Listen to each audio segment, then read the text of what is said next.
I paid for my son and daughter-in-law's entire house. Every cent. Their thank you? A text message, excluding me from their family cruise. They sailed away, confident they had won. What they didn't know was that I had already made the quiet call that would strip them of every illusion, every asset, and every future they thought was theirs. Before we jump back in, don't forget to subscribe while you're listening, and let us know in the comments where you're tuning in from. Now, take a breath and listen closely. This is my story. The glowing screen of my phone felt like a hot coal in my trembling hand. Its message, stark and unforgiving, burned into my vision. You won't be joining us on the family cruise. Serafina would prefer to keep it just family. It came from Arthur, my only son. Just months ago, I'd gifted him and Serafina their sprawling, fully paid home. Every cent of my savings, a mother's selfless act. Now I wasn't family enough for their vacation. My chest tightened, a crushing vice, as blood roared in my ears. Fingers stiff and ice cold, I tapped a single word. Okay. One word. Yet it held a lifetime's weight. The profound hurt. The shocking betrayal. The brutal clarity of a truth I'd long avoided. As I pressed send, my mind screamed. Good enough to buy your house, but not to sit at your dinner table? Not to step foot on your DMN cruise ship? My heart pounded like a war drum. The phone buzzed again. Serafina's polite, saccharine words, colder than any winter wind. I hope you understand. It's just simpler for everyone this way. Simpler. Yes. Simpler now that you have the house. Simpler now that you think your future is secured. I laid the phone down, hands trembling, but no tears. Not anymore. A new, sharp part of me awoke. The one too soft, too yielding for too long. The one that would never again know humiliation. They thought I would quietly accept. They were wrong. The silence in my kitchen grew deafening. It felt foreign. A museum of my own terrible choices. Sunlight streamed across the tiled floor, illuminating old wooden chairs, polished countertops, curtains I'd sewn. All for Arthur and Serafina, for the family I believed I was nurturing. Smiling photographs on the walls mocked me. Vacations I'd funded, each a monument to endless giving. Tired excuses for their growing silences. I remembered their housewarming, the dream home I'd bought, no debt, a fresh start. Serafina, tears in her eyes, had whispered, "Oh, Eleanor, you didn't have to do this. We're so grateful. You'll always have a room here." And I had believed her, because mothers believe. I recalled nights spent repainting their master bedroom, assembling furniture alone in my garage, all chosen with love. It was easier then to pretend their distance was stress, not a calculated retreat. But the truth sat heavy. I had made myself useful. The fixer, the financier, the quiet helper. They stopped seeing me as a person. I was a resource, a purse, and once emptied, the woman attached to it was no longer needed. The next morning, the silence was unbearable. I called Beatrice. She arrived within the hour, no questions. Old friends know when words aren't needed. She walked in, her eyes scanning my face. "Tell me," she said softly. I slid my phone across the table. Her jaw clenched as she read the message, shaking her head. "They've been planning this, Eleanor." My voice came out small. I thought it was just Serafina. "Arthur, he's not like this." Beatrice pressed her lips into a thin line, hand firm over mine. "Eleanor, you raised a boy who never had to struggle, always had you picking up pieces. Serafina saw that. She molded him. You made yourself small for them. And now they act like that's where you belong." Her words stung. Years spent smoothing Arthur's path, cancelling my own plans, draining savings, always available. "You need to protect yourself now," Beatrice urged, voice low. "Before they take more." "Take more? They've taken everything." Beatrice's eyes sharpened. "Have you checked your accounts? Your name on the house title? Your investments? You're still trusting them?" A tight knot formed in my stomach, pulse quickening. I hadn't checked anything. Why would I? They were family. I let Serafina handle most online payments, I whispered. For tax reasons, she said. Beatrice exhaled, brow furrowed. Eleanor, log into everything today. If anything's off, we go straight to a lawyer. I swallowed, hands trembling. Not from fear, but from cold realization. My trust had been weaponized. I wasn't just too trusting. They counted on it to keep me quiet, compliant, invisible. But as Beatrice stared, waiting, a tiny ember hardened within me. I straightened, my voice steady for the first time in days. All right. We start today. Beatrice nodded. Good. You're not done. And they're not ready for what's coming. That night, sleep was a stranger.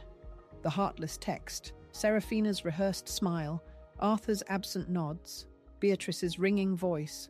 Protect yourself now. At 2:17 a.m., I reached for my laptop.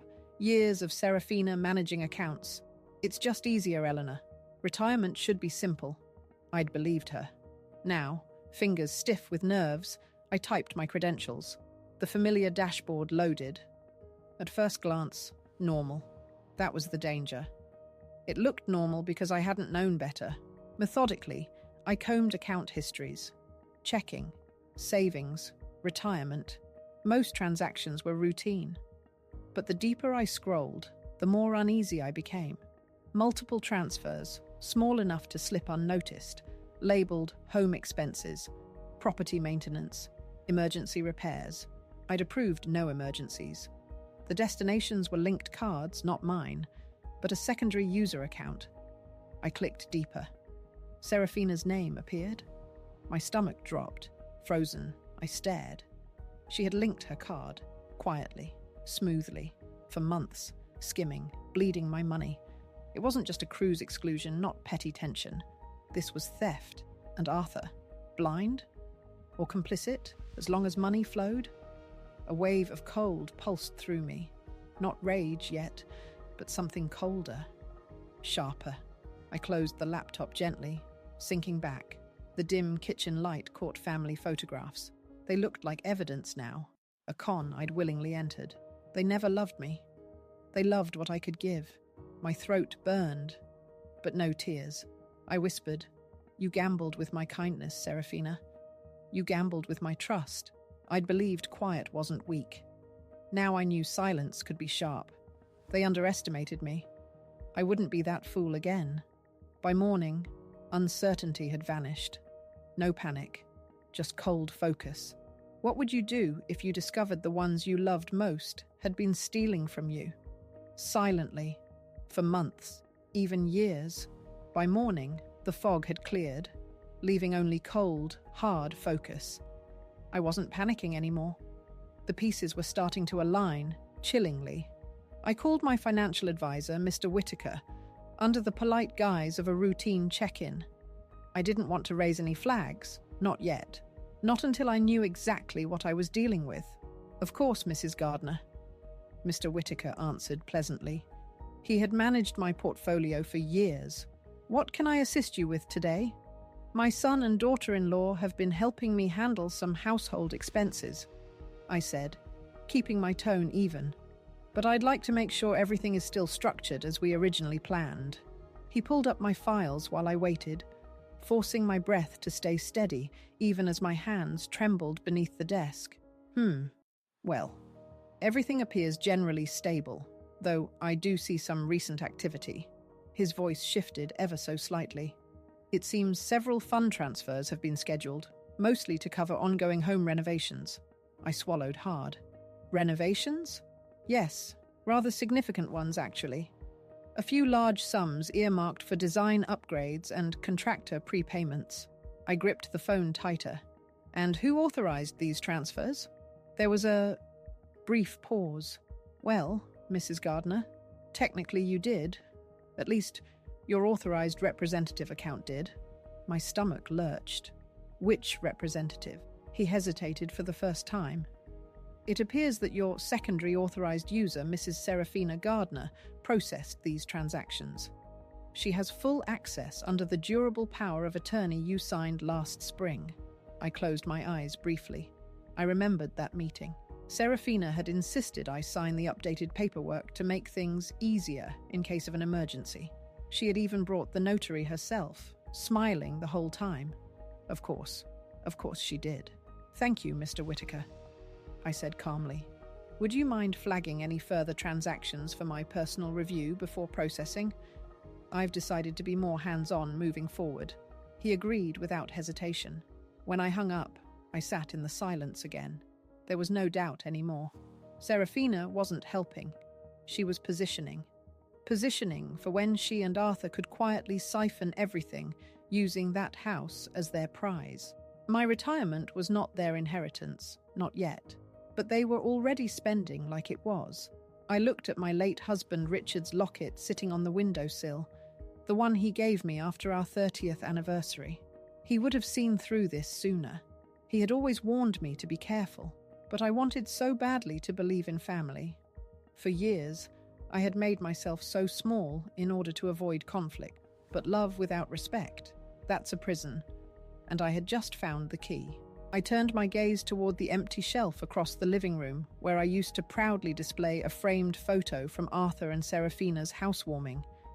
I had taken it down 2 nights ago. The shelf looked better empty now, lighter, and for the first time, so did I. They had gambled on my silence. They would regret that. Later that afternoon, I walked to the park. I needed air. I needed space that wasn't built by my sacrifices, filled with furniture I bought for them, or haunted by photos of people who saw me only as useful. The old oak tree still stood where Richard used to sit every Sunday afternoon, reading the paper while I fed the ducks. It had been his favorite place. He called it our little corner of calm. I sat down on the bench beneath its wide branches, the warm breeze carrying away some of the weight that had been pressing on my chest. For a long while, I said nothing, just breathing, just listening. Then I whispered to him softly, as though he were still sitting beside me. "You would have seen it, Richard? You would have warned me." My fingers traced the edges of the old locket I still wore, my thumb brushing over the tiny engraved date. The day we paid off our first home. The day we thought we were building a future for our family. Back when Arthur was still our bright-eyed boy, eager to build tree houses, not schemes. I bit my lip hard to stop the trembling. I didn't want to cry, not anymore. The tears had been spent long ago. Instead, a cold resolve settled in. My silence, once my weakness, was about to become my sharpest weapon. Have you ever had a moment when you realized that holding back wasn't about peace, but about giving others the power to hurt you? The very next morning, I was waiting at my attorney's office before they even unlocked the door. Mr. Dalton had handled my affairs for years, estate planning, the initial house purchase for Arthur and Serafina, even the original paperwork Serafina insisted I sign when she wanted more flexibility to manage household finances. Back then, I had trusted her, trusted all of them. Never again. He greeted me with a warm smile, but the concern in his eyes betrayed him. "Eleanor, I didn't expect to see you this early. Is everything all right?" I sat down across from him, folding my hands carefully in my lap. My voice was steady, devoid of any softness. "I need to reverse the house gift." He blinked, taken slightly aback. "You mean the property you transferred into Arthur and Serafina's names?" I nodded. "Exactly that. I want it undone. I want my assets locked down, all financial powers revoked, and every paper trail documented." For a brief second, he hesitated. Not because he disagreed, but because he knew what it meant. "Eleanor, this may create tension. They've already created tension," I replied. "I've simply been too blind to see it." He studied me for a moment, then nodded. "Very well. We'll proceed. And one more thing," I added, my voice even quieter now. "I want full documentation of any financial activity they've initiated using my accounts. All of it. Every withdrawal, every transaction, every authorization Serafina processed." A trace of approval crossed his face. "We'll need evidence if this ever escalates." "It's going to escalate," I said calmly. "Let's not pretend otherwise." He scribbled quick notes before glancing up. You may also want to consider hiring a private investigator. I arched an eyebrow. You think it's that serious? Dalton's voice softened, but it was firm. Serafina isn't just trying to manipulate. She's positioning herself for long-term control, Eleanor. You have significant assets. If she's already tampering with accounts, she's likely building a paper trail to justify future claims. We need a counter trail. Something undeniable. The idea made my stomach twist. But not with fear. With readiness. With clarity. Do it, I said. Hire whoever you trust. He nodded. We'll handle the legal side. The investigator can handle the rest. Just like that, the wheels began turning. By the time I left his office, I felt lighter. Not because the problem was solved, far from it, but because for the first time, I wasn't playing defense. I wasn't waiting for the next betrayal. I was moving. As I stepped back into my car, I allowed myself a small, bitter smile. They wanted quiet. They would get it, but it would be my kind of quiet, the kind that moves in silence and strikes with precision. The very next morning, something slid under my door. I saw it immediately when I stepped into the kitchen. A plain white envelope, the kind Serafina always used for documents she'd prepared to help me. On top, a sticky note in her painfully familiar handwriting. Just sign whenever you're ready, Mum. It'll make everything easier while we're away. I froze. They were already gone, off on their cruise, floating somewhere on sapphire waters, sipping cocktails, laughing. While here, back home, their game continued. With cautious fingers, I opened the envelope and unfolded the stack of documents inside. Neatly typed, professionally prepared. At first glance, harmless. Updated paperwork, routine amendments. Serafina had always been skilled at dressing up control as convenience. But as I read further, the pit in my stomach deepened. Buried in the fine print, carefully hidden beneath generic language about estate streamlining and simplification of authority, was a full power of attorney. Permanent, irrevocable. It would give Serafina complete legal control over my finances, my property, my medical decisions, my entire life. I felt my breath hitch as the weight of it settled in my chest. They hadn't just been positioning, they were ready to take everything. Not later, not someday, now. I stood there, gripping the pages, my hands trembling slightly. Not from fear, but from the cold realization of how far they were willing to go. Serafina didn't want to wait for my natural passing. She wanted control while I was still alive, to erase me, politely, legally, without needing to get her hands dirty. And Arthur, my own son, was he truly blind? Or was he just pretending not to see what she was doing? Either way, the answer was just as devastating. They weren't family anymore. They were predators wearing familiar faces. I gently slipped the unsigned documents back into the envelope, closed it, and laid it back on the counter like it was nothing. Let them believe I hadn't noticed. Let them think I was still that same naive woman, the one who trusted without question, who signed whatever was placed in front of her, who smiled and said, "Thank you." But that woman no longer lived here. The private investigator would be arriving later today. My attorney had already started preparing the paperwork to freeze every joint authorization.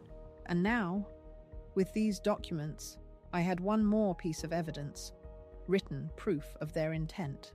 I sat at the kitchen table as the sun poured through the window, warming my face. They thought this was still their game. But they forgot something. Quiet doesn't mean weak.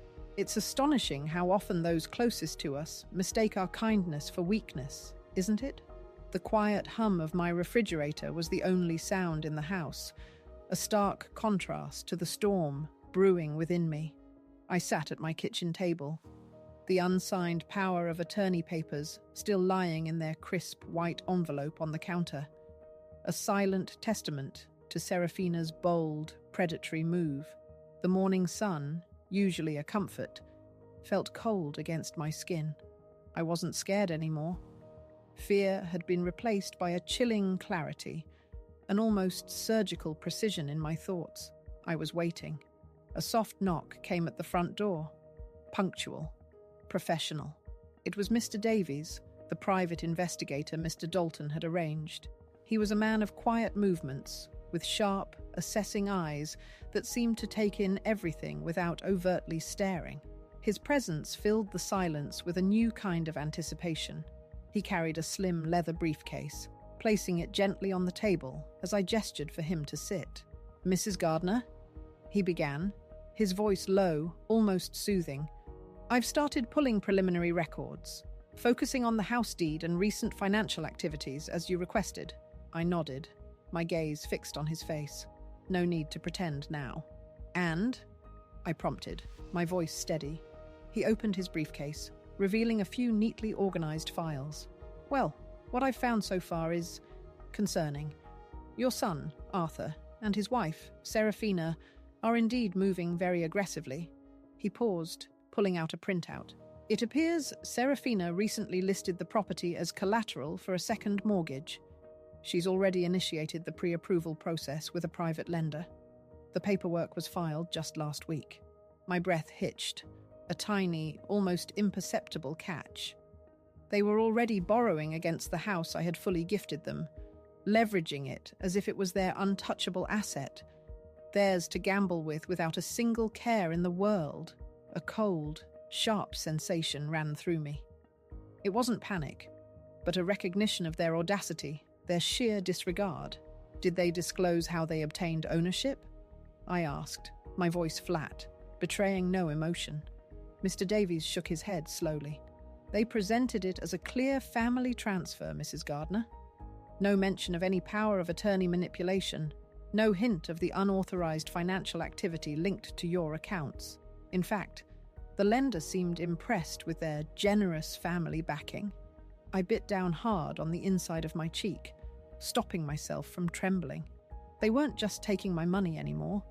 They were leveraging my gift, building debt on top of my generosity, debts I never authorized, risks I never agreed to shoulder. If I hadn't started this process when I did, I might have come home one day to find the house sold, my savings drained, my accounts emptied, and legally, they would have walked away untouched. The thought was a chilling realization. "Do they have any idea you're aware of this?" I asked, keeping my voice low, almost a whisper. Mr. Davies met my gaze. "No, ma'am. As far as they know, you're still sitting quietly at home." Unaware. I let out a slow, controlled breath. "Good. Let's keep it that way." We hung up a few minutes later, the call ending with a quiet, mutual understanding. I sat in the dim light of my living room for a while, the soft hum of the refrigerator filling the space. This was no longer just betrayal. This was calculated theft in progress. And yet, oddly, I felt no panic, no rage, only a cold, sharp sense of direction. They weren't careful because they thought I would never question them. They thought I was still the mother who'd do anything to keep the peace. They hadn't realized something very simple yet profound.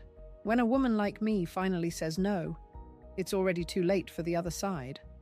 I stood, smoothed the front of my blouse, and looked out the window at the house I had bought for them.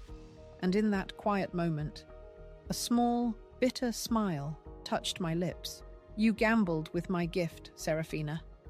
Now, I'll gamble with your future." It makes you wonder, doesn't it? How blind people can be to the quiet strength building right under their noses. That night, I didn't turn on the lights. I sat by the window in silence, watching the street lamps cast long shadows across the empty sidewalk. The world outside moved gently, unaware of the storm quietly unfolding inside these walls. For the first time in a long time, I wasn't scared. I wasn't confused. I was calculating. They thought I would crumble under the weight of their betrayal. They thought their careful smiles, their "we're just helping you, Mom" routines, had left me powerless. But the truth was simple. They'd built their house of cards on my trust. And now I had stopped holding my breath.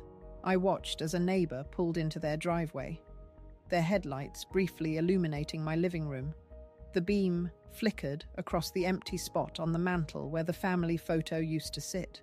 The empty shelf looked cleaner now, honest. I whispered into the quiet air, more to myself than anyone else. They gambled with my gift. Now I'm gambling with their future. It felt good to say it out loud. I had spent years swallowing discomfort, convincing myself that love meant tolerance, that being needed was the same as being valued. But being needed isn't the same as being loved. They loved my money, my usefulness, my willingness to hand over everything without asking questions. But the moment they no longer needed me personally, the mother, the woman, they tossed me aside with a smile. And now they were far enough out on that limb that I didn't have to push. I just had to stop holding it steady. I closed my eyes and pictured Serafina's face, the polite, practiced concern, the rehearsed, sweet voice she used whenever she wanted something. "You're like a second mother to me, Eleanor." Lies. No one tries to erase their own mother. No one carefully buries power of attorney paperwork beneath meaningless forms, unless they've been planning it for a long time. I opened my eyes and leaned back in my chair, feeling my spine straighten. They had counted on my silence, but my silence had become my weapon. I stared out the window a little longer, the night air cool against the glass. It was strange. After everything they'd done, I didn't feel broken. I felt powerful. The next few days moved like clockwork. No emotion, no hesitation, just one deliberate step after another. Every morning I sat in Dalton's office, flanked by him on one side and Mr. Davies, the private investigator, on the other. We worked quietly, efficiently, almost clinically. Every transaction was dissected, every withdrawal traced. Every account Serafina had touched was documented with meticulous care. As the files piled up, my stomach should have churned, but it didn't. The deeper we dug, the clearer it all became. Serafina hadn't just linked her personal card to my accounts. She had used my retirement fund to pay off personal credit card DBT. She had funneled money into private investment accounts tied to her maiden name. She had even used my name to secure pre-approval for the second mortgage they intended to take out on the house I had gifted them. All while smiling at me across dinner tables, all while calling me Mom. Dalton slid yet another printed statement across the table. "This pattern of deception will speak volumes in court, if necessary," Mr. Davies added, "and the timing lines up too neatly." The cruise, perfect cover, while these final documents were slipped under your door. She wanted you legally powerless before you realized what they were preparing to do. I nodded, letting the facts settle like a weight that no longer belonged on my shoulders. "It's greed, dressed up as concern," I said quietly. "They didn't want me gone. They just wanted control." Dalton met my eyes. "And they would have had it, Eleanor. Completely. Most people sign these documents without ever reading the fine print. But I didn't sign," I said, my voice flat, solid. "No, you didn't," Dalton agreed. "And now they've left a trail long enough to hang themselves with." We worked late that night. By the time I left, the sky had grown dark again. But I didn't feel tired. I didn't feel afraid. I felt something stronger. Momentum. When I got home, I walked through the house with a different kind of gaze. The drapes Serafina had chosen, the expensive light fixtures I paid for, the marble countertops she insisted on upgrading last year, the soft closed cabinets she had to have because she claimed it made the house feel more sophisticated. It was all mine again. Every piece. They had gambled everything on the assumption that I would stay quiet, that I would be too old, too docile, too eager to hold on to any scraps of affection they offered. They forgot who built this house. I ran my fingers gently along the kitchen counter and whispered, "You tried to erase me while I was still breathing. Now I'm erasing you while you're still pretending to smile." Tomorrow was the day. The paperwork would be filed, the house reversal finalized, the asset freezes activated. By the time their cruise ship pulled back into port, the world they thought was theirs would already be gone, and they wouldn't even know it until they tried to step back into it. It's a strange feeling, isn't it? to watch the slow, deliberate unraveling of someone else's carefully constructed deception, knowing you're the one pulling the threads. The documents sat in front of me, waiting. It was all here. The house reversal, the asset protections, the complete revocation of Serafina's financial access. Every loophole they'd built for themselves had been closed. Every inch of ground they thought they owned pulled out from under them. All without a single confrontation. Mr. Dalton stood quietly at the far end of the conference table. The notary adjusted her pen, waiting. All that was left was my signature. For a moment, my hand hovered over the page. Not from doubt, that was long gone, but from the sheer gravity of what this moment meant. It wasn't just legal paperwork. It was years of sacrifice, devotion, blind love, and quiet suffering, all being rewritten in thick black ink. The notary glanced up, politely silent, but expectant. My hand didn't tremble as I finally pressed the pen to the paper and signed my name. One page, then another, and another. With each signature, I felt lighter. When the last document was signed, Dalton gathered the pages carefully, his expression steady, his voice carrying quiet satisfaction. "It's done, Eleanor. Full reversal executed. The house is legally yours again. Every financial authorization they held has been voided. They can't touch anything now. Not your accounts, not your property, not even your utilities." I nodded once, my voice calm. "And if they try to contest it?" Dalton's eyes sharpened. "We have every shred of evidence needed. The investigators' full report, the unauthorized transactions, the coercive power of attorney paperwork they slipped under your door while they were conveniently out of town. If they challenge it, they expose themselves." I let out a slow breath. The fear was gone. The waiting was over. For the first time in years, my future belonged entirely to me again.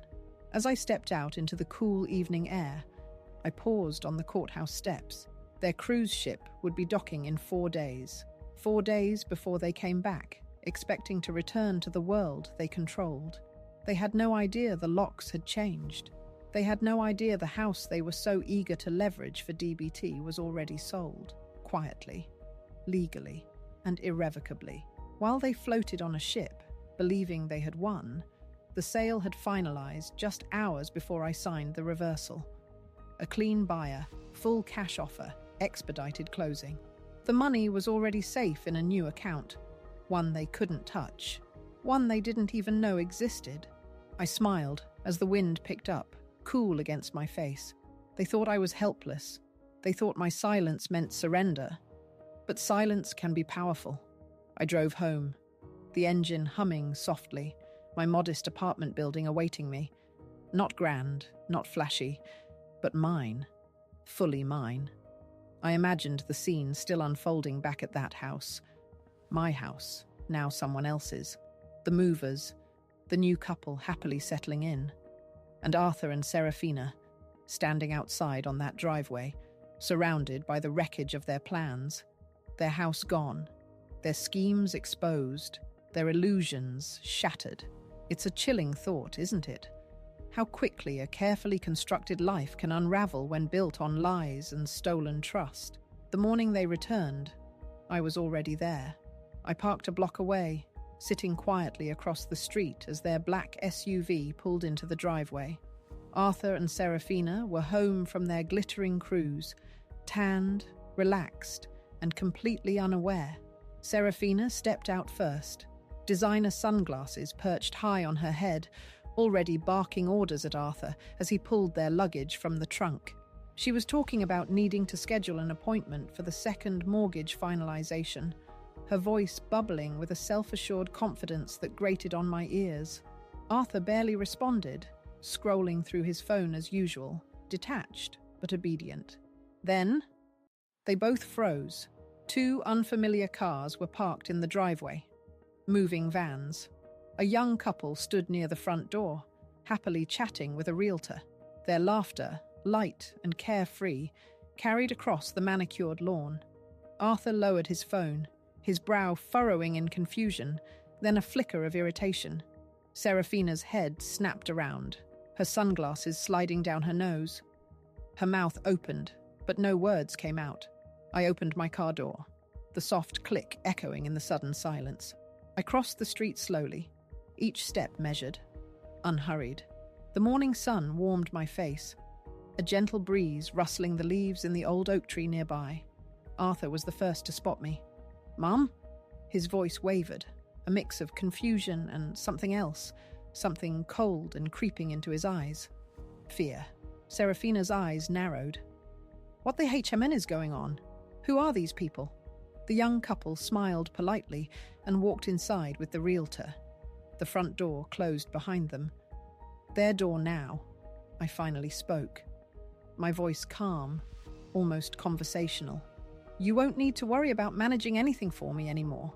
Serafina's face flushed instantly, her composure shattering. "What the hell does that mean?" Arthur's voice rose, edged with panic. "Mum, what's happening? Why are there people in our house?" I let the silence hang, watching their panic slowly bloom, a grotesque flower. "Not your house?" I said, my voice steady. "Not anymore." Serafina lunged forward, her voice rising to that shrill, piercing tone she always slipped into when things didn't go her way. "You can't do this. We're in the middle of refinancing. We have contracts." I cut her off, reaching into my bag and pulling out the thick folder. "Here are the only contracts that matter." I handed the folder to Arthur. His hands shook as he opened it, flipping through the paperwork. His face drained of color as he read each page. The house reversal, the sale documents, the investigator's report, copies of Serafina's unauthorized transactions, undeniable proof of everything. Serafina snatched the papers from him, frantically skimming the contents. Her breathing quickened. She was calculating, searching for loopholes, for anything she could twist. "None of this will hold up," she snapped, her voice cracking. "We were managing things for your benefit. You'll regret this when you calm down. We were just trying to help." I kept my voice steady, eyes unwavering. "Help? You mean draining my accounts behind my back? Gambling with DMN DBT tied to a house you didn't even own anymore? Forging power of attorney documents and hoping I'd quietly sign while you were halfway across the ocean?" Serafina's jaw clenched. Arthur finally spoke, his voice cracking, almost a whisper. "Mum, we didn't mean—" I raised my hand. "Stop." The word was quiet, firm, final. "You didn't mean to get caught." Neither spoke. For the first time, I saw it clearly in their faces. Not love, not remorse, just fear. The kind of fear people feel when they realize the person they underestimated has been watching, waiting. I let the silence stretch between us. Then, for the first time in months, I smiled. A real smile. "You gambled with my trust," I said. "And you lost." Serafina's face contorted into something ugly. For a moment, she looked like a cornered animal, still ready to strike, but realizing the trap had already snapped shut. "You can't just take everything from us," she screamed.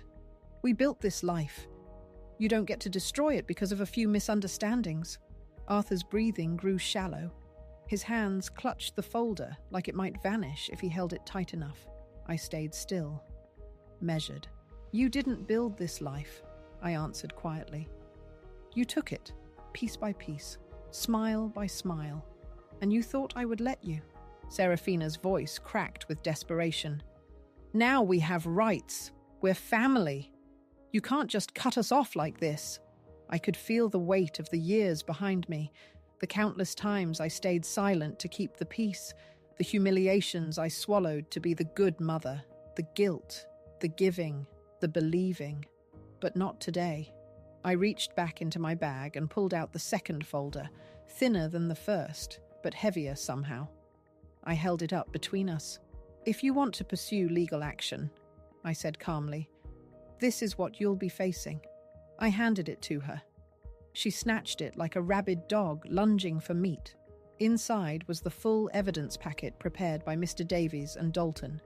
Copies of every unauthorized withdrawal, every transfer, every fraudulent filing Serafina had made under my name, Every document she had slipped beneath my door while smiling into my face. Fraud. Elder financial abuse. Coercion. Forgery. Serafina flipped through the pages faster now, her breath quickening. Colour drained from her cheeks as the reality began to close in around her. I spoke softer this time, but with even more weight. If you even attempt to take me to court, Serafina, this file becomes public record. Every transaction, every falsified document, every attempt to steal from your own mother-in-law. I let the words sink like an anchor. Arthur whispered, almost inaudibly, "Serafina, what did you do?" She snapped her head toward him, her voice breaking. "Don't you dare put this on me, Arthur. You were fine with it when the money was coming in." But Arthur just stood there, eyes wide, shoulders slumping under the weight of everything unraveling in front of him. I watched them both carefully. The marriage that had once seemed so united in its quiet cruelty was cracking fast. I took a deep breath and spoke my final words. "I was your mother, Arthur. You made me your target." His lip quivered, his head lowered. For a brief second, I saw the boy he used to be, the boy who once asked me to fix his toy truck, who once ran to me with scraped knees, but that boy was long gone, and I was done mourning him. "This isn't revenge," I continued, my voice softer now. "It's protection. For the first time in years, I'm finally protecting myself." Serafina threw the folder onto the pavement, glaring at me. "You think you've won, but you'll end up alone?" I smiled again, calm, steady. "Alone," I said softly, "is better than being used." Then I turned my back and walked away. I never once looked back.